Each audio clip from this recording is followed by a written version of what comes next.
안녕하세요. 정보가 세상을 바꾼다의 인포뱅크입니다. 이번에 전해드릴 내용은 중국 전력난 어쩔 수 없던 일일까에 대해서 한번 알아보도록 하겠습니다.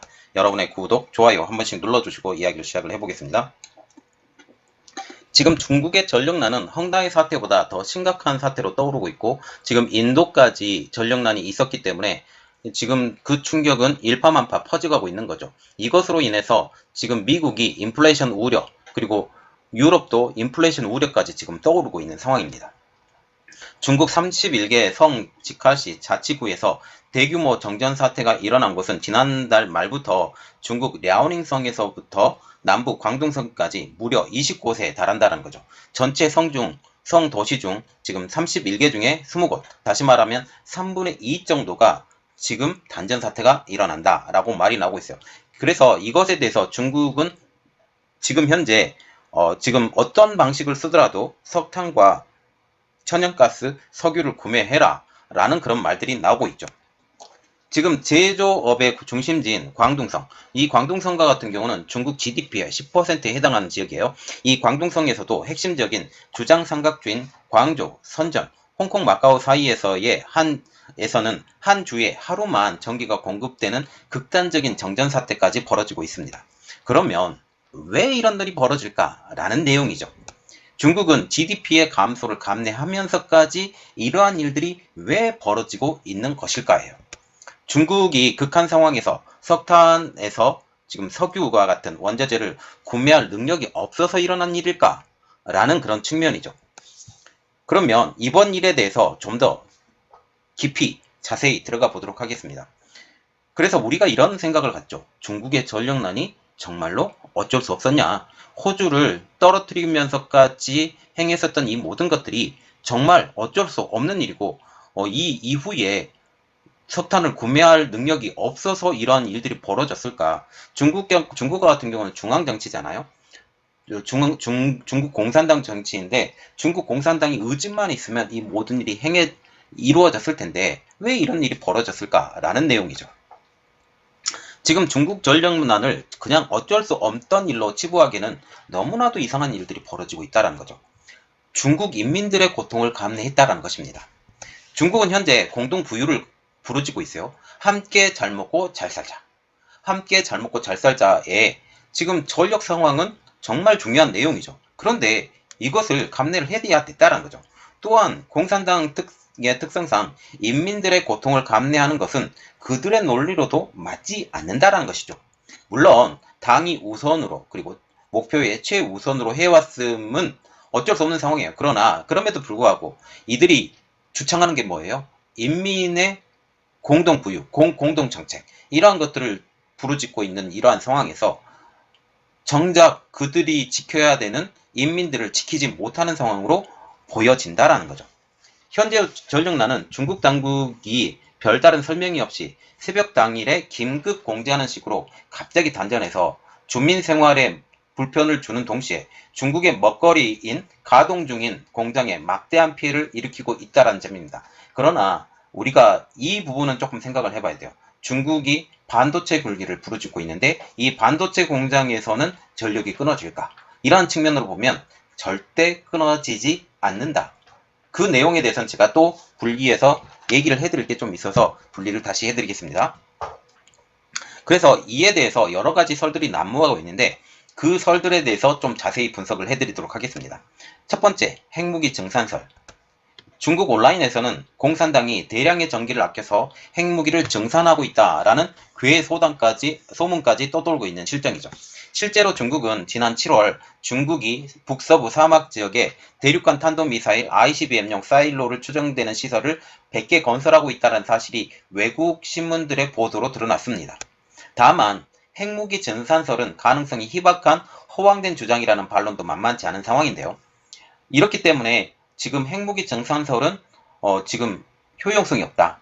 예, 물론 핵무기를 만들 때 많은 전력이 필요하지만, 그리고 이것을 관찰하기 위해서 그대로 방치를 해두면 안 되기 때문에 이러한 것들도 있지만 이게 허황된 주장이라는 반론도 상당히 만만치 않다. 그래서 가능성이 많이 희박하다. 두 번째로 수출 억제설. 중국이 고의로 제조업 생산시설 가동을 제한을 해서 수출 물량을 줄이고 있다는 설입니다. 현재 인플레이션에 시달리고 있는 미국을 더욱 공경에 몰아넣기 위해서 이러한 일을 벌이고 있다는 것인데요. 많은 중국인들은 이 설이 타당성이 있다고 고개를 끄덕이고 있는 상황이에요. 이 같은 수출 억제설에 중국인들이 고개를 끄덕이고 있는 것은 적을 타격하기 위해서 우리 편, 특히 자국민의 희생쯤은 감수해야 한다는 전략이 공산당의 악질적인 본성과 잘 맞아떨어진다는 것입니다. 다만 제조업과 관련이 적은 지역까지 대규모 단전 사태가 빚어지는다는 것은 설명이 안 된다는 비판도 많다라는 것이죠.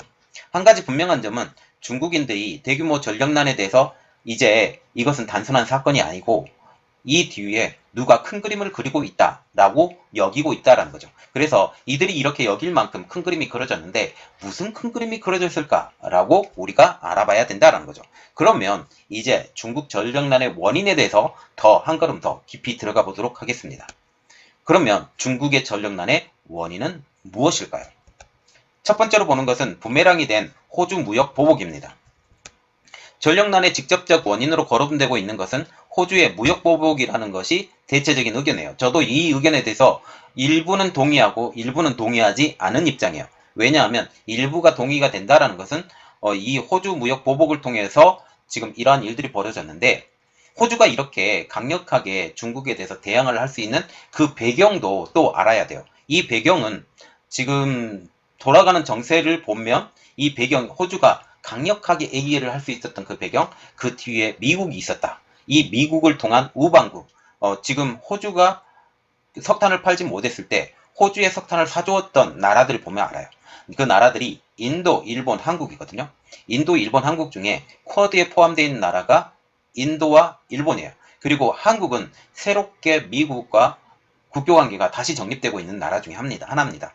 그래서 미국과 항상 함께 가고 있는 나라 한국. 이 한국이 지금 이 석탄을 굉장히 많이 사주고 있고 그래서 일본, 인도, 지금 한국이 호주에 석탄을 사주면서 이 뒤에 배경이 미국이 있는데 이 미국에 대해서 설명을 할 수 있는 지금 내용을 준비를 하고 있으니까 그걸 좀 기다려 주세요. 지금 중국은 2020년 세계 주요 20개국 G20 가운데 전년 말하자면 2019년 대비 석탄 화력 발전량이 유일하게 증가한 1.7%가 증가한 나라입니다. 2020년 대비 2019년 대비 1.9%가 증가를 했기 때문에 석탄의 발전량은 계속적으로 늘어가고 있던 상황이었어요. 중국의 2020년 전체 전력 생산에서 석탄 화력 발전소가 차지한 비중은 무려 61%. 이는 전 세계 석탄 화력 발전의 53%에 해당하는 어마무시한 막대한 석탄 화력 발전소의 영향력이라는 거죠. 2019년 중국은 발전용 석탄의 57%를 호주에서 수입했습니다. 그러나 이듬해 코로나19 기원 문제로 호주와의 마찰을 빚으면서 호주산 석탄의 수입을 금지를 시켰죠.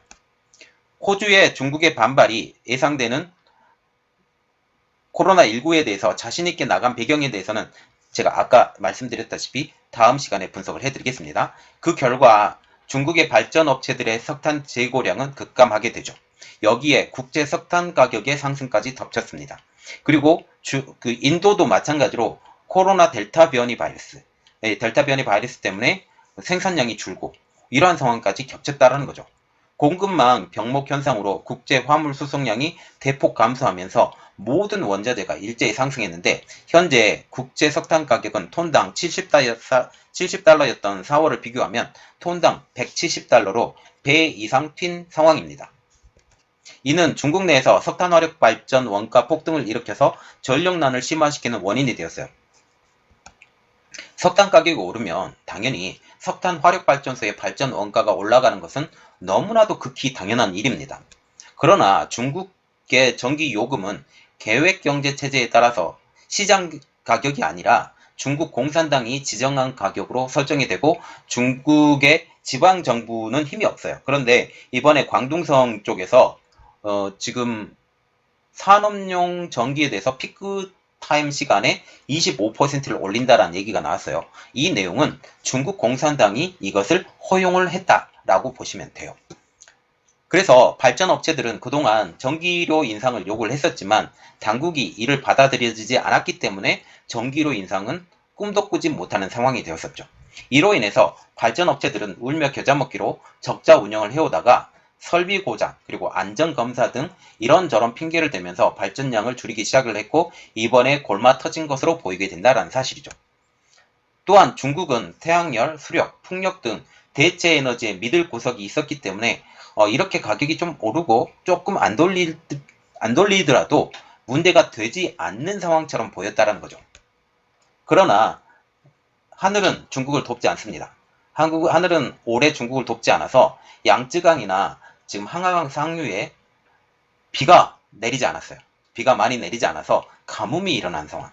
그리고 여기에 동부 삼성 지역에 풍력발전소가 많이 세워졌었는데 이 풍력발전소가 돌아가지 못할 만큼 미세한 바람이 불게 되면서 풍력발전소까지 완전히 망가지게 된 거죠. 두 번째로 보는 것은 에너지 절감 정책입니다. 중국의 전력난의 원인이 석탄 등 발전 원가에 관련된 요인이라면 이번에는 중국의 중앙정부가 촉발한 전력난입니다. 중국 당국은 2015년 10월 18기 5중 전회에서 에너지 소비 총량과 소비 강도 이 두 가지를 통제하겠다는 계획을 처음 발표합니다. 이는 탄소 배출을 줄이고 다시 말하면 소비 총량 통제 그리고 에너지 효율을 높이는 말하자면 소비 강도 통제를 하는 것을 이 두 가지 목표를 가지고 했다는 거죠. 다시 말하면 탄소 배출을 줄이면서 에너지 효율을 높이는 이런 정책을 세웠다라는 것이죠. 2015년도에 발표된 이 계획이 구체화된 것은 2021년 8월 국가발전계획위원회가 올해 상반기 지방정부 실적평가에 에너지 통제 달성 여부를 반영하면서부터요. 에너지 통제가 얼마나 됐느냐, 우리가 지침한 지침을 너희 지방정부는 지키고 있느냐라고 통제를 하기 시작을 합니다. 그게 언제나 2021년 8월. 이 8월부터 완전히 꼬그라지게 된다는 거죠. 이 자리에서 광둥성, 광시성, 푸젠성, 장수성 등 지역이 표준 미달로 찍히게 됩니다. 여기에 코로나19로 침체했던 세계 각국 경기가 회복세에 들어서면서 특히 연말 소비 대목을 앞두고 중국 내 생산 주문이 어마어마하게 늘어나면서 공장 가동률이 높아지게 되죠. 이러면서 전력 사용량이 급격히 늘어난 것도 전력난의 한 원인으로 지목되고 있죠. 그리고 세 번째, 공산당의 전략적 목표입니다.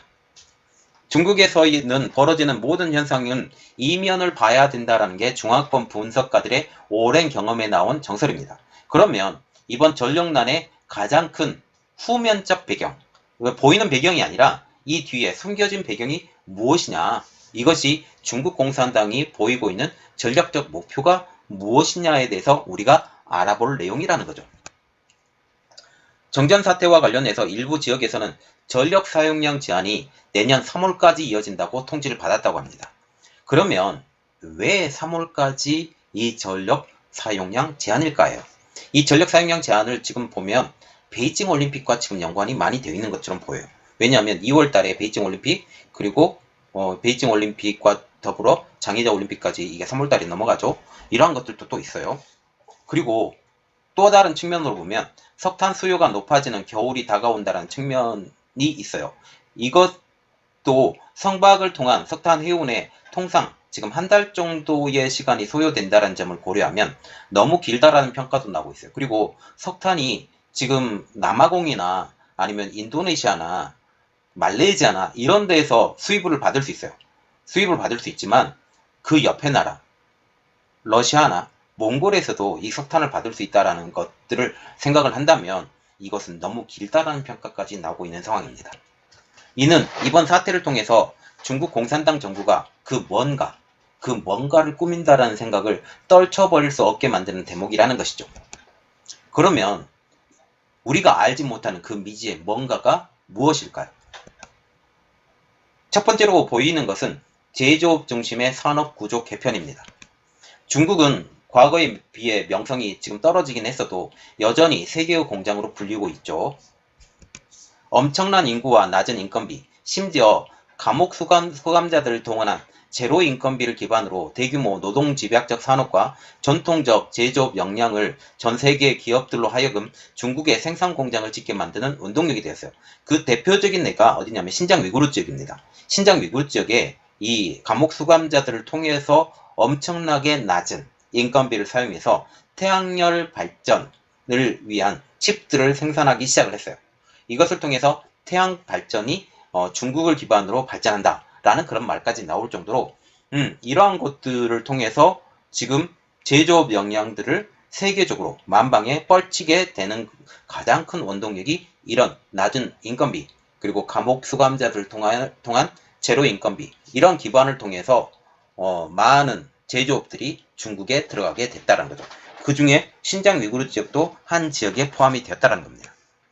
그러나 그 공장이 대부분이 화학공업, 공해공업으로 알려지는 화학공업, 시멘트, 철강 이렇게 대다수가 에너지의 소모량이 많고 환경오염의 물질 그리고 탄소 배출량이 많은 공장들이 대부분 들어갔다는 거죠. 왜냐하면 그때 당시에 중국은 못 살았던 지역이고 못 살았던 지역이 그 님비 현상이 많은 이러한 공장들이 들어가게 되는 원인이 되었다는 거죠. 중국 입장에서도 어떻게 해서든지 경제를 발전시켜야 되기 때문에 이런 화학공업이나 시멘트, 철강 이러한 그 탄소 배출량이 많은 공장들이 들어갈 수밖에 없었던 어쩔 수 없다 상황이 되었다는 겁니다.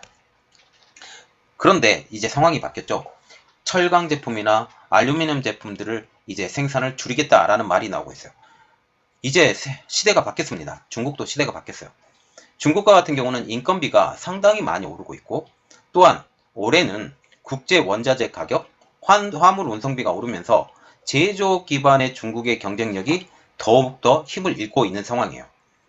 제조업에서 지금 다른 경쟁 국가들이 있잖아요. 베트남, 캄보디아, 라오스, 이러한 미얀마, 이러한 지역에서 더 저렴한 인건비들이 있어요.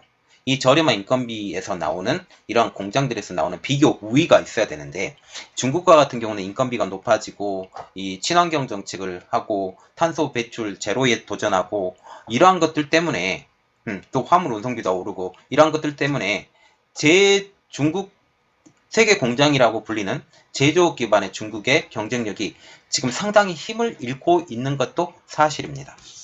여기에 미국을 중심으로 한 국제사회에서는 중국이 공평하지 못한 경쟁을 하고 있다. 탄소 배출량이 많다고는 하지만 가격이 낮아서 우리들은 경쟁이 되지 않기 때문에 탄소 제로 그리고 탄소세 이러한 것들을 가하게 되죠. 그래서 미국을 중심으로 한 국제사회에서 중국을 상대로 탄소 배출 감소 압력을 높여가고 있습니다. 여기에 중국도 호응을 하죠. 2060년도까지 탄소 배출을 획기적으로 줄이겠다라고 말을 하고 있죠.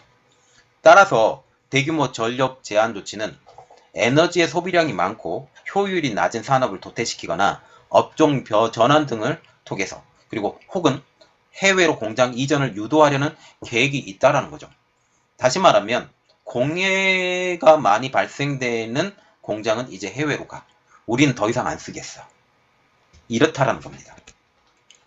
이른바 세장을 비워서 세를 바꾸자 라는 등록 환조 정책이라는 거죠. 이번에 삼성중공업에서 이번에 빠졌을 때 그 공장을 삼성중공업이 굉장히 잘 운영을 했고 복지도 굉장히 중요했는데 여기에 스마트 단지를 짓는다라고 지금 얘기가 나오고 있어요.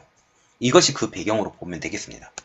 이는 디지털 강국을 추진하는 현재 중국의 경제 정책과도 일맥상통한다라는 거죠. 그래서 중국의 반도체 굴기 2025가 이것과 부합하는 것은 가장 정확해요. 그리고 메이드 인 차이나 2025 이것도 다 그 큰 그림 안에 들어간다라는 사실입니다. 중국은 2020년 14차 5개년 계획을 발표를 했습니다. 이 발표에서 중국은 2021년부터 2025년까지 핵심 목표를 기술 혁신, 내수 확대, 환경보호, 특별히 환경보호를 우리가 눈여겨봐야 되고 그리고 기술 혁신 이 두 가지를 눈여겨봐야 돼요. 기술 혁신을 통해서 이제 기술이 되는 사업만 하겠다. 환경보호를 통해서 환경, 특히 탄소 배출을 줄이는 사업만 하겠다라고 지금 얘기를 한다라는 거죠. 특별히 기술혁신은 2021년부터 2025년까지 사회 전체 R&D 투자 비용을 연 7% 이상을 늘려서 산업별 핵심 기술을 업그레이드해 제조 강국을 달성한다라는 계획입니다. 그래서 도태되는 산업은 과감하게 떨쳐버리고 돈이 되고 그리고 가성비가 높은 사업으로 이제 전환을 해보겠다라는 내용이죠. 한국도 마찬가지입니다. 여기에 언급된 제조 강국은 반도체, 인공지능, 빅데이터, 블록체인, 네트워크 기술이 접목된 고부가 가치 신과학 기술을 선도 기업을 의미한다라는 거죠. 이를 통해서 환경 오염 물질의 배출량이 많은 전통적인 제조, 다시 말하면 화학공업들이 아니면 석유화학공업들이 이런 이야기가 되겠죠. 이런 전통적인 제조업들과 차별을 두겠다라는 것입니다. 또한 4차 산업혁명의 빠른 전환을 통해서 좀 더 기술 집약적인 산업으로의 전환도 의미한다는 것이죠. 더 이상의 노동 집약적인 산업이고 환경 오염을 일으키는 산업에서 벗어나서 기술 집약적인 사업으로의 전환을 꾀한다는 방침이죠. 그러나 노동 집약적 산업이라고 할지라도 국가 기반 산업이라면 그 이야기가 좀 달라져요. 그 대표적인 것이 뭐냐? 조선업이에요. 네, 조선업. 네. 이 과정에서 전력의 배분은 생각보다 중요한 문제가 될 수 있다는 거죠. 그래서 그들이 입맛에 맞는 곳에 전력을 배분시켜 주겠다. 다시 말하면 반도체 2025와 같이 그들이 전략적으로 밀고 있는 반도체 사업, 특별히 반도체 사업과 같은 경우는 한번 셧다운이 되면 적어도 2, 3개월이 시간이 날아가요. 이렇기 때문에 전력을 끊을 수 없는 사업이에요. 그리고 전략적으로 이 반도체 사업을 키우고 있는 중국의 입장으로서는 절대로 SMIC나 아니면 삼성 반도체나 하이닉스나 아니면 여러 반도체 회사들이 여기 들어가 있는데 여기에 전력을 절대로 하나도 끊을 수 없는 상황으로 만든다는 사실이죠. 중국의 전체 전력 생산량은 이미 제한되어 있죠. 그리고 국제적인 탄소 배출 감축 추세에 따라서 전력 생산의 61%를 차지하고 있는 석탄 화력 발전을 반드시 필수 요건이에요. 반드시 줄여야 될 상황에 온 것입니다. 즉 전기 쓸 곳은 많은데 생산을 무조건 줄여야 되는 판국이 온다라는 것이죠. 이것 때문에 이번 사태가 일어났다라는 측면입니다. 두 번째, 디지털 위안화 확대. 중국 공산당은 암호화폐를 금지하는 한편 중앙은행인 인민은행을 통해서 디지털 위안화를 확대하면서 디지털 경제를 추진하고 있습니다. 공산당의 목표는 지금 디지털 위안화의 확대 범위를 중국에 국한하는 것이 아니라 전 세계를 상대로 하는 디지털 위안화의 구축에 있어요. 그래서 위안화 자체가 기축통화로 되길 바라고 위안화로 이 딜이 되길 바라고 이러한 것들이 중국 공산당이 바라는 정책이죠. 디지털 위안화는 블록체인 기술을 적용하면서도 분산 처리가 아닌 중앙 집권화된 시스템이 특징입니다. 그런데 블록체인 기술을 이용하고 있는 암호화폐는 아니죠. 암호화폐는 개발을 그렇게 하는데 각각에서 이 개발을 한다라는 거죠. 디지털 위안화는 중국 중앙은행에서 관리되기 때문에 모든 화폐의 흐름이 중국 중앙은행에서 수집하고 관리합니다. 다시 말하면 공산당이 수집하고 관리하는 것이 디지털 위안화예요. 이를 위해 더 많은 데이터 센터가 지어져야 됩니다. 왜? 중국만 커버하지 않기 때문에. 전 세계적으로 커버하려면 이 데이터 센터가 어디에 몰려야 된다? 중국 내에 지금보다 훨씬 더 많이 지어야 된다. 라는 사실이죠. 이 데이터 센터에서는 얼굴 인식이나 위치 추적 등 중국의 주민 감시망의 구축을 통해서 더욱더 촘촘해지고 있습니다. 중국 공산당의 감시망은 이제는 중국을 벗어나서 5G 네트워크를 통해서 세계로 뻗어나가고 있어요. 이 대표적인 사건이 누구를 통해서 이루어지냐? 화웨이, ZTE를 통해서 지금 이루어져 가고 있죠. 그래서 디지털 위안화 그리고 지금 통신 장비를 통해서 더욱더 뻗어나가고 있는 것이죠. 이를 위해서 더 많은 데이터 센터의 건설이 필요합니다. 왜? 중국만 위해서라면 중국의 인구에 맞는 데이터 센터만 구축을 하면 되는데 이제는 전 세계 사람들을 위한 데이터 센터의 건설까지 반드시 필요한 상황이 되어 간다라는 그런 사실이죠. 더 많은 데이터 센터의 구축은 이제 그 이야기는 더 많은 전력 소모를 의미합니다. 올해 5월에는 중국 내 암호화폐 채굴장의 완전 퇴출을 목표로 대대적인 단속에 들어간 적이 있었어요. 디지털 위안화에 방해가 되는 민간 암호화폐의 퇴출을 목표로 하고 있었지만 전력을 지나치게 사용하는 이 암호화폐 채굴장을 그대로 둬서는 안 되는 이유도 또 존재하고 있었다는 것입니다. 그래서 중국이 내세운 암호화폐 퇴출의 이유는 전력을 지나치게 사용을 해서 탄소 배출의 저감에 방해한다는 이유도 있고 또한 디지털 위안화를 방해하는 그 두 가지 이유가 다 있다라는 거죠.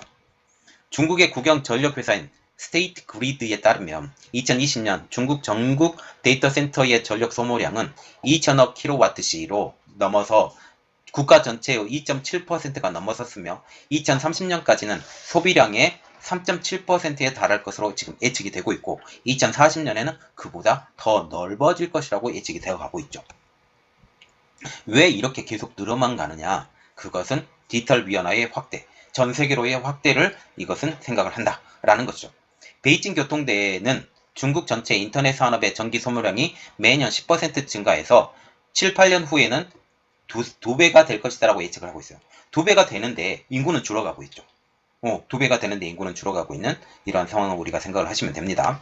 이에 따라서 경쟁력이 떨어지고 탄소 배출량과 전력 소모량이 그대로인 산업들은 중국 내에서도 점점 더 도태될 것으로 보이고 있어요. 그래서 쓰레기 같은 산업들, 그리고 말도 안 되게 전력이 많이 사용되는 산업들은 이제는 저렴한 전기로의 이제는 생산이 가능하지 않아요.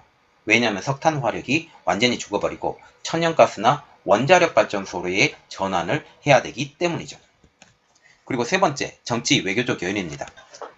세계는 중국 견제를 대단히 심하게 하고 있어요. 그런데 중국은 이러한 세계의 중국 견제에 대해서 반발을 일으키고 있죠. 최근 세계의 반공 정서가 이제 심화되자 시진핑 국가주석은 지난 6월 달에 사랑스러운 중국 이미지를 만들라고 지시를 했습니다. 중국이 보기 좋고 포장되어 있고 남들이 보기에도 괜찮은 나라로 포장시켜야 된다라는 내용이죠. 탄소 배출 감소와 기후변화 대응에 대한 적극적인 참여는 중국의 이 같은 노력에 굉장히 부합이 되죠. 왜냐하면 그린 에너지로의 전환을 통해서 우리는 이 세상을 너무나도 사랑하고 이 세상을 살리기에 굉장히 노력하는 나라로 볼 수 있다는 거죠. 트럼프 행정부 시절 미국은 파리 기후협약을 탈퇴하였습니다. 이때 중국은 탄소 중립을 이끄는 나라가 되겠다고 선언을 하면서 2060년까지 탄소 중립을 완성하는 나라가 되겠다고 선포를 했죠. 앞으로 중국이 탄소 배출 목표량 이행에 최선을 다하리라는 점을 강조를 하면서 미국을 상대로 한 압박을 높여가리라는 분석도 나오는 것도 이 같은 이유 때문입니다. 그래서 우리가 결론으로 봐야 되는 것은 뭐냐? 중국의 대규모 정전 사태는 석탄 재고량 감소, 발전 원가 상승이라는 객관적 상황을 은폐물로 삼아서 민간을 희생을 강요하고 노후된 산업을 퇴출, 그리고 산업 구조 전반을 업그레이드 하려는 고의적 사고로 분석을 해야 된다라는 측면이죠. 향후 중국은 디지털 대약진을 추진을 해서 주민에 대한 디지털 감지 체계를 강화를 하고 기후변화를 볼모로 해서 중국과의 협상에서 유리한 고지를 점하려고 시도한다라는 전망을 지금 나오고 있습니다. 현재 중국의 전력난 심화는 중국이 스스로 자초한 부분이 크지만 중국은 이에 대한 책임까지 모두 뭉뚱그려서 미국에 전가할 가능성이 높아져 가고 있어요. 왜냐하면 미국은 지금 기후협약의 탈퇴로 인해서 탄소 발생량이 점점 더 많아져 가고 있고 이것을 트럼프 정부 때 계속 추진하다가 지금 현재 셰일가스를 개발하는 것도 탄소 발생을 더 많이 시키는 거죠. 탄소 발전을 더 많이 시키는 거고 지금 미국이 더 발전하기 위해서도 탄소 배출을 더 시켜야 되는데 우리는 이렇게 하고 있는데 너희들은 뭐 하고 있느니? 미국에 대해서 너희들은 말만이 많은 나라다 라고 이렇게 미국의 이유론을 대일 가능성이 높아져 가고 있다는 거죠. 그래서 중국의 대규모 정전 사태는 석탄 재고량 감소, 발전 원가 상승이라는 그래서 고의적 사건으로 분석을 하시면 돼요. 자, 그래서 우리가 느껴야 되는 게 뭐냐면 결국은 중국의 미래, 다시 말하자면 탄소 배출이 많은 산업들을 이제 엑소더스를 시키겠다. 이제는 중국에서 더 발붙이지 못하게 하고 이제 AI 그리고 반도체 이런 고부가 가치의 발전으로 이제 선진국 대열에 들어가면서 이런 것들을 해보겠다라는 큰 그림을 그리고 이번을 했다. 결국은 중국은 이 상황에 대해서 예측을 전혀 못했을까요? 아니죠. 했어요. 했는데 했음에도 불구하고 그들의 큰 목표를 세우기 위해서 세계적으로 경제를 떨게 만들고 겉으로는 경제를 떨게 만들면서 그들이 추진하는 미래를 바라봤다라는 것이 저의 생각입니다. 이번 내용은 여기까지 하겠고요. 저희 내용이 여러분들에게 도움이 되셨다고 생각을 하시면 구독, 좋아요, 그리고 알람 설정까지 부탁드리겠습니다. 감사합니다.